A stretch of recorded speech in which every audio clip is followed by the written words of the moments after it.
Hi hello ನಮಸ್ಕಾರ ಗೆಳೆಯರಿ, ನಿಮ್ಮೆಲ್ಲರಿಗೂ ನಮ್ಮ ಚಾನಲ್ ದಿವ್ಯ ಜ್ಯೋತಿರ್ಣಕ್ಕೆ ಸ್ವಾಗತ. ನೀವು ನಮ್ಮ ಚಾನಲ್ ಸಬ್ಸ್ಕ್ರೈಬ್ ಮಾಡ್ಕೊಂಡಿಲ್ಲ ಅಂತಂದರೆ ಈ ಕೂಡಲೇ ಕೆಳಗೆ ಕಾಣ್ತಾ ಇರೋ ಕೆಂಪು ಬಟನ್ ಕ್ಲಿಕ್ ಮಾಡಿ ಸಬ್ಸ್ಕ್ರೈಬ್ ಮಾಡ್ಕೊಳ್ಳಿ. ಅದಾದ ನಂತರದಲ್ಲಿ ಬೆಲ್ ಐಕಾನ್ ಕ್ಲಿಕ್ ಮಾಡೋ ಮೂಲಕ ಆಲ್ ಅಂತ ಕೊಡಿ. ಅದ್ರ ಮೂಲಕ ನಾವು ಅಪ್ಲೋಡ್ ಮಾಡೋ ಎಲ್ಲ ಹೊಸ ವೀಡಿಯೋಗಳು ನಿಮಗೆ ಅತಿ ಶೀಘ್ರದಲ್ಲಿ ಕಂಡುಬರುತ್ತೆ. ಇನ್ನು ಯುಗಾದಿ ವರ್ಷಫಲ ಕ್ರೋಧಿ ನಾವು ಸಂವತ್ಸರದ ವರ್ಷಫಲ ಧನು ರಾಶಿಯವರಿಗೆ ಹೇಗಿದೆ ಅನ್ನುವಂಥ ನೋಡೋದಾದರೆ ಗೋಚಾರ ಫಲ ವರ್ಷಾರಂಭದಿಂದ ಮುಂದಿನ ಜನವರಿ ಅಂದರೆ 2025 ಜನವರಿ ತಿಂಗಳವರೆಗೆ ನೆಮ್ಮದಿ ಇದ್ದಂಥ ಕಂಡರೂ ಕೂಡ ನಂತರ ಶನಿ ಪ್ರಭಾವದಿಂದ ಅನೇಕ ತೊಂದರೆಗಳು ಕಂಡು ಬರ್ತದೆ. ಸೊ ಅದು ನಿಮ್ಮನ್ನು ಬೆನ್ನಟ್ಕೊಂಡು ಬರುವಂಥ ಸಾಧ್ಯತೆಗಳು ಹೆಚ್ಚು ಕಂಡು ಬರ್ತಾ ಇದೆ. ಸ್ವಂತ ಉದ್ಯೋಗ ಹೊಂದಿದವರಿಗೆ ಅಧಿಕ ಲಾಭಗಳು ಕಂಡು ಬರ್ತದೆ. ಹೊಸ ಮನೆ ಮತ್ತು ವಾಹನ ಖರೀದಿ ಮಾಡುವಂತಹ ಒಂದು ಯೋಗ ಕಂಡು ಬರ್ತಾ ಇದೆ ಧನುರಾಶಿಯವರಿಗೆ.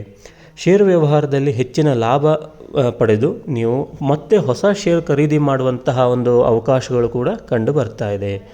ಇನ್ನು ಸಾಫ್ಟ್ವೇರ್ ಇಂಜಿನಿಯರ್ ಹಾಗೂ ವೈದ್ಯಕೀಯ ಉದ್ಯೋಗದಲ್ಲಿರುವಂಥವರಿಗೆ ಪ್ರಮೋಷನ್ ಯೋಗ ಕಂಡು ಬರ್ತಾ ಇದೆ. ಆದಷ್ಟು ಇದು ಒಂದು ಒಳ್ಳೆಯ ಶುಭ ಸೂಚನೆ.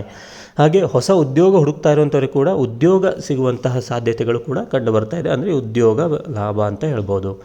ಇನ್ನು ವಿದ್ಯಾರ್ಥಿಗಳಿಗೆ ಉತ್ತಮ ಮುನ್ನಡೆ ಇರುವಂಥದ್ದು ಕಂಡು ಬರ್ತದೆ. ಆದರೆ ಜನವರಿಯಿಂದ ಪ್ರಾರಂಭವಾಗುವಂತಹ ಪಂಚಮ ಶನಿಯಿಂದ ನಿಮಗೆ ಅನೇಕ ಸಂಕಷ್ಟಗಳು ಎದುರಾಗುವಂಥದ್ದು ಕಂಡು ಬರ್ತದೆ. ಪಂಚಮ ಶನಿ ಅಷ್ಟು ಒಳ್ಳೆಯದಲ್ಲ. ಹಾಗಾಗಿ ಪಂಚಮ ಶನಿಯಿಂದ ಧನುರಾಶಿಯವರಿಗೆ ಸ್ವಲ್ಪ ತೊಂದರೆಗಳು ಹೆಚ್ಚಾಗುವಂಥದ್ದು ಕಂಡು ಬರ್ತದೆ. ಇನ್ನು ಆರ್ಥಿಕವಾಗಿ ಸಂಕಷ್ಟಗಳನ್ನು ಕೂಡ ನೀವು ಕಾಣುವಂಥದ್ದು ಇದೆ.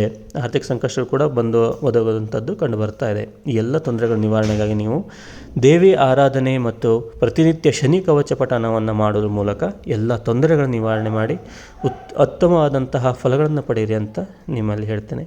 ಎಲ್ಲರಿಗೂ ಧನ್ಯವಾದಗಳು.